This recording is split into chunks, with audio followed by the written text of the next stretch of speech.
Welcome to this presentation on how to compute the length of a curve. So the problem we're going to consider is the following. Say that you have a function, y is f of x, and you plot the graph. Then you start at some point on this graph, and you take another point on the graph, and you walk from one point to the other point. What is the distance that you have traveled? So I'm not trying to compute the distance between the 2 points, but I'm trying to compute the distance along the graph of the function. So in this presentation we will see how you can compute this, and we will write this as an integral. So this presentation combines several things that we have seen before: the definition of an integral, differentiation, and so on. The mathematical term for the length if you walk along a curve is arc length. So we will give the definition of arc length and show you how you can compute it. So let's have a look at an outline of this presentation. So first I'll sketch the problem on how to compute the length of a curve, what we would do in say the real world, and how we can do that mathematically. And to do so, I will be needing something that is called the mean value theorem. So I will sketch that theorem as we haven't seen it before. Then I will give the definition of arc length. So let's see. What you see here is a piece of rope. And if you would like to measure its length in normal days, say, what you would do is you would take the two endpoints of this piece of rope and you would stretch it. So what you see here in the animation is that there are parts white and part black. That is only to show you, say that such a part will be 1 centimeter, and then we know how long such a piece of rope is. Now, more mathematically, what we could ask ourselves is this question. Say that we have, for instance, the graph of the sine as sketched here. So I'm taking the sine function from 0 to pi, and what I would like to know is what is the distance if you travel along the red curve. So what I'm going to do is I'm going to start here at 0, and then I'm going to walk along the curve, and then I'm going to go to pi here on the horizontal axis. And the only thing we can say at this moment in time is that this length for sure is going to be longer than pi, because if I would walk along the horizontal axis, that would be a distance of pi, and if you walk along the red graph, it is clear that you travel a longer distance. So let's see. How can we do this? So on this slide I have plotted the function again. So we have the sine function here. And the way we are going to treat this mathematically is that we are going to, well, basically cut it into little pieces. So what I do here is that I say, well, I have here the point 0, 0, which is on the graph. Then halfway is the point x is pi over 2 and y equals 1. And then the endpoint, the third point here, is the point x equals pi, y equals 0.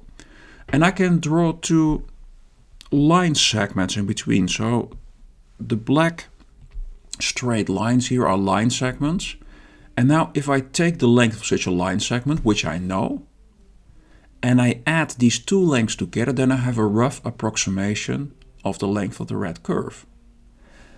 Of course, this is not very accurate, but once I know how to do this, I can repeat that, and I could also cut my interval in 4 pieces. And I could also cut it into 8 pieces. And here you see that if you take these line segments, the black line segments, that they almost cover the red graph. So if I take the length of these 8 line segments and I add them together, then I have a pretty good approximation of what the length is if you walk along the sine curve. What we will be doing in the end, of course, is let n go to infinity. And instead of a sum, we will end up with an integral then. So that is the outline for this presentation. Before I can do that, I need a little bit extra, which is called the mean value theorem. And I will introduce this step by step. So first, assume that we have an interval, so from a to b, and we have the graph of a function. So the graph here is y is f of x for some function f. And what I'm going to do now is I'm going to draw the line through A, FA, so that's the point capital A here on the graph, and B, FB, that's the point capital B here on the graph. So this straight line through these 2 points I call L. So this is called little l here. The slope of this straight line, well, that's the difference along the y-axis, so delta y, over the distance along the horizontal axis, delta x. So it is FB minus FA divided by B minus A. So let's write that down. So this is the slope of the straight line. Now, what the mean value theorem tells us is that somewhere in this interval from A to B, you can find a point C, and if you draw the tangent line to the graph, it will have the same slope.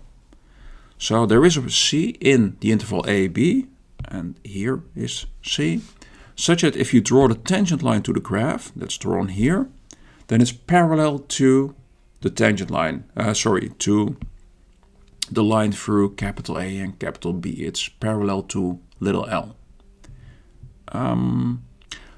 What you see already in this graph is that this point is not unique, because approximately here, if I would draw the tangent line, that would also be parallel. So it just says there is a C, and maybe there are more of them, but I'm going to be needing only one. So I know that there is such a C, there exists at least one C, such that the tangent line at x equals C to the graph has the same slope m as this black line here. So this is the mean value theorem. If your function is continuous on the closed interval, so also at the endpoints of the interval, differentiable on every point inside the interval, then you can find a C such that f prime C, so that's the slope of the tangent line, as we have here, the slope of this line, equals the slope of little l. So that is the mean value theorem, and I'll put that to good use in a second. So let's see. I'm going to derive a formula where I'm going to approximate. So here in red, it's almost covered by the black line segments. It's still our graph. And I cut it into 8 pieces here. And what I would like to do is approximate the length L of the red curve by the sum of, in this situation, 8 line segments. And what I do is I call these points, so this point here is capital P0, and this point here is P1, and this point is P2, and all the way down here, this point here is going to be P8. And then SI, that is the length of the line segment connecting Pi minus 1 to Pi. So S1 is the length of this line segment here. So if you take more line segments, then there are going to be more terms in this sum. So this 8 is going to be larger, and you get a better and better approximation of capital L. Now let's try to find an expression for one of these line segments.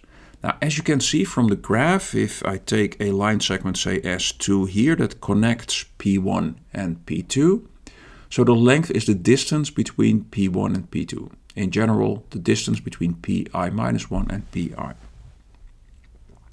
Now, Pi has coordinates xi and fxi. Pi minus 1 has coordinates xi minus 1 and fxi minus 1. So if I want to compute the distance, I should take the difference in x coordinates squared and the distance in y coordinates squared. Now what I do is I pull this term out of here, then the first term is going to be a 1.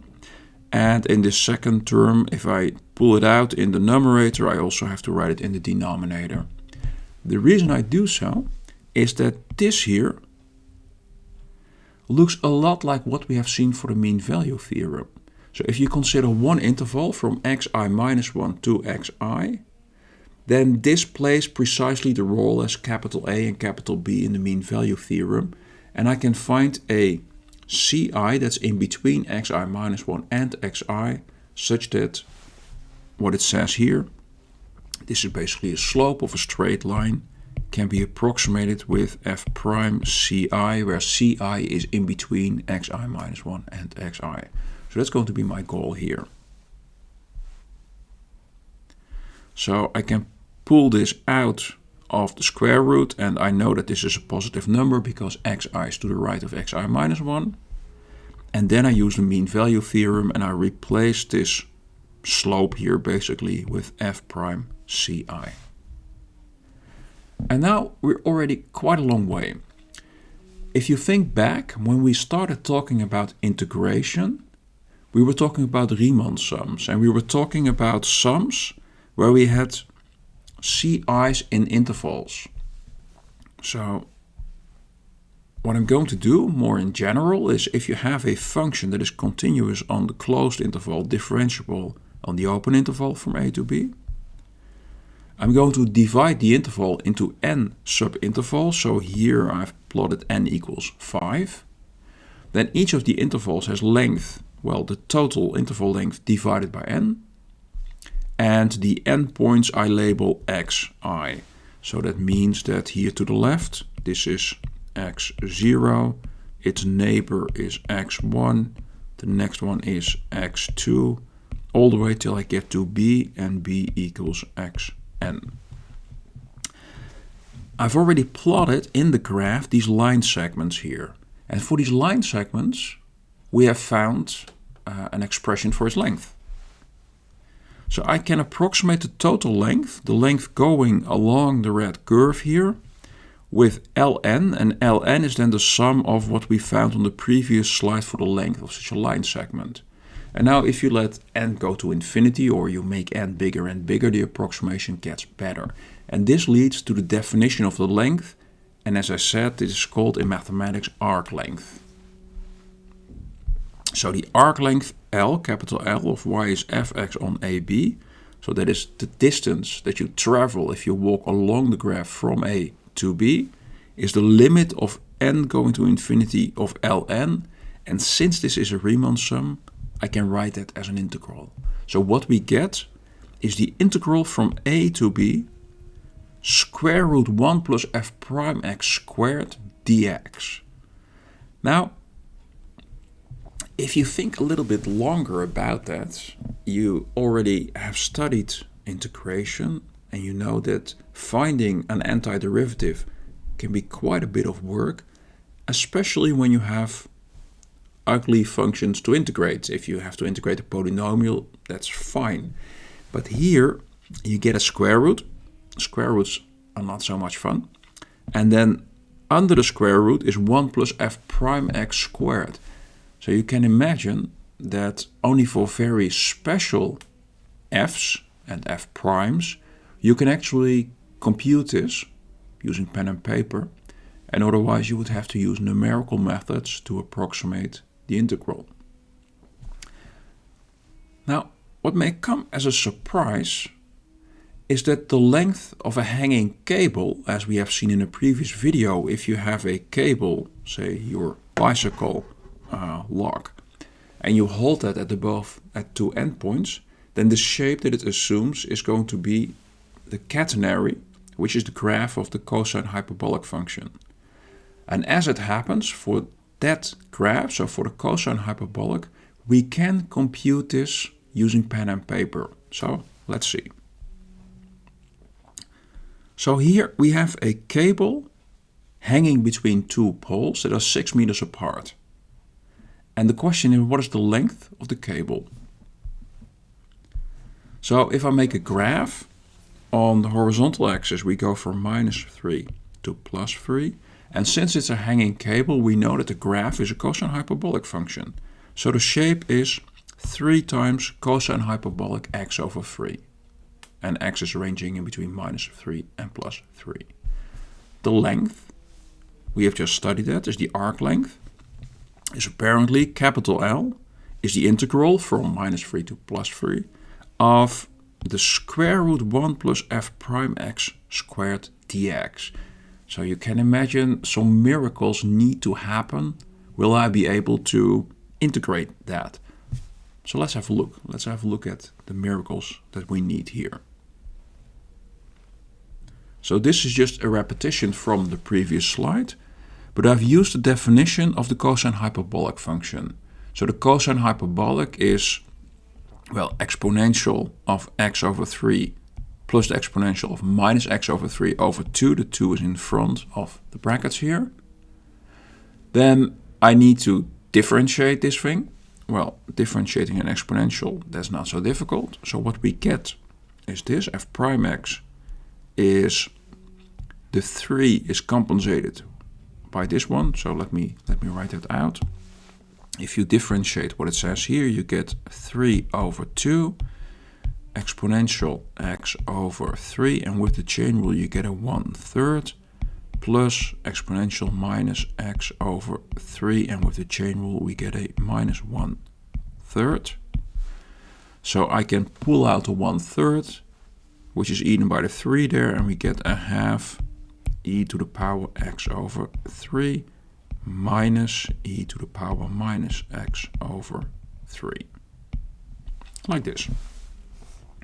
So that is the derivative.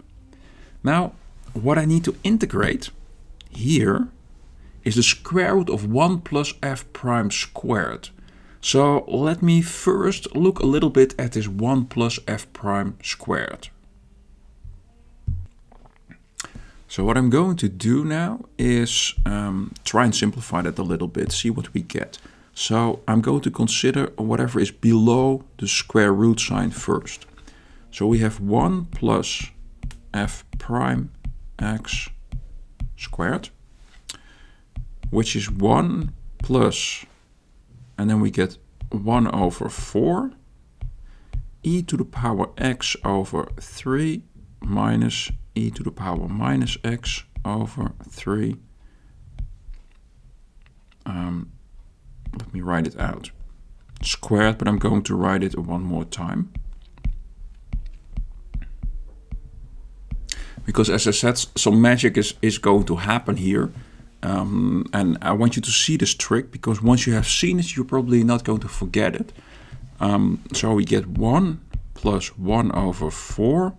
And then we have this one times this one. So that's e to the power x over 3 times e to the power x over 3. Well, that's e to the power 2x over 3, right? So we get e to the power 2x over 3.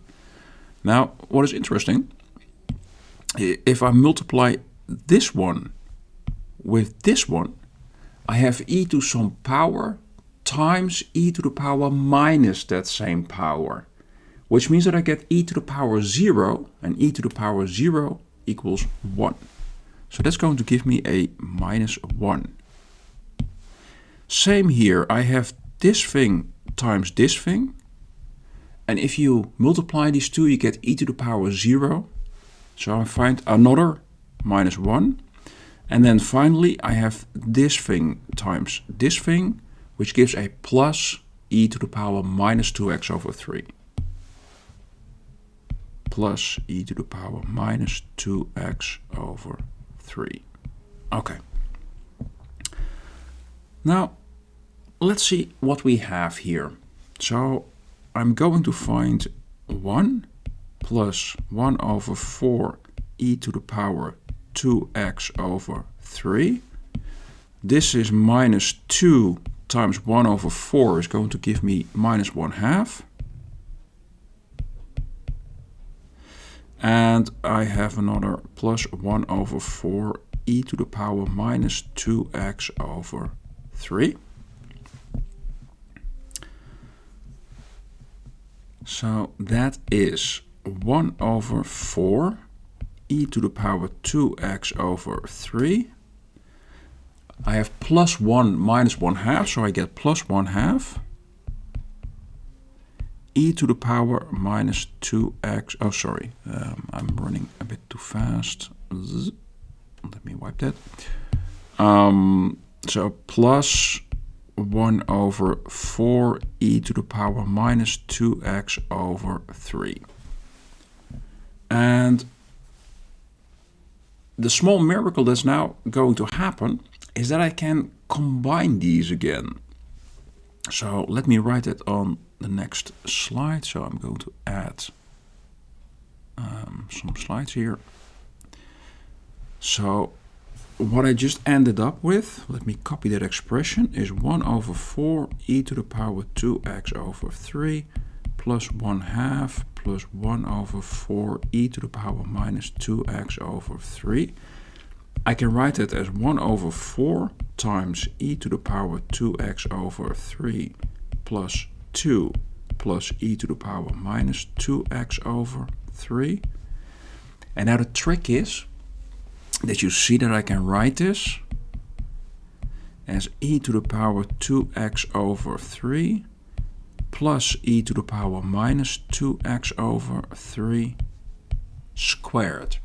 And the reason is that if you do the square, so if you multiply this out, then you see that I shouldn't have written a 2 here, but just x over 3, sorry about that. If you do the multiplication here, then you get this one times itself, that's going to give this term.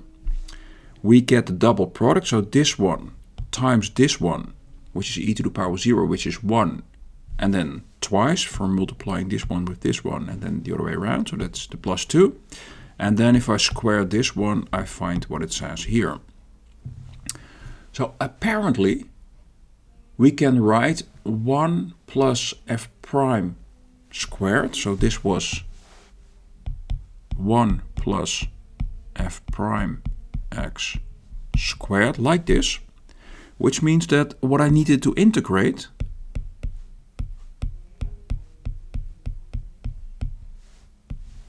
is apparently equal to the square root of 1 over 4 e to the power x over 3 plus e to the power minus x over 3 squared. The square root of 1 over 4 is 1/2. Exponentials are positive, so this is going to give me e to the power x over 3 plus e minus x over 3. And this is something that I can integrate. So because so much simplified here, I can actually integrate it here. So let's go back to the slides. So here is the same computation, but I thought it would be good to do that in handwriting because that's easier. So this is 1 plus f prime squared, that's what we also found on the slide. Then we have to integrate the square root of that thing. If you take the square root, that's what I ended with, you get this function here, and this we can readily find an antiderivative. So what we have is, this is the antiderivative, and if you plug in 3 and minus 3, you get this value here. And as you may remember, e is approximately 2.7. So this is a number that you find here, and if you would actually compute it, you would see that this is approximately 7 meters. So that also makes sense, right? Because the two poles, they were 6 meters apart. So the arc length needed to be more than 6 meters, and apparently it's 7.05 meters. There are more examples for functions where you have something happening that this expression that you need to find an antiderivative for, that expression that you need to integrate, that you can actually find with pen and paper an antiderivative. And you will see them in the assignments, in the questions in the book. So what we have seen is that you can approximate the length of a curve using line segments. And then if you let the number of line segments go to infinity, you can define the arc length of a curve, and you can express that as an integral. That's it for this presentation. So here we considered the length of a curve. In the next presentation, we will look at area.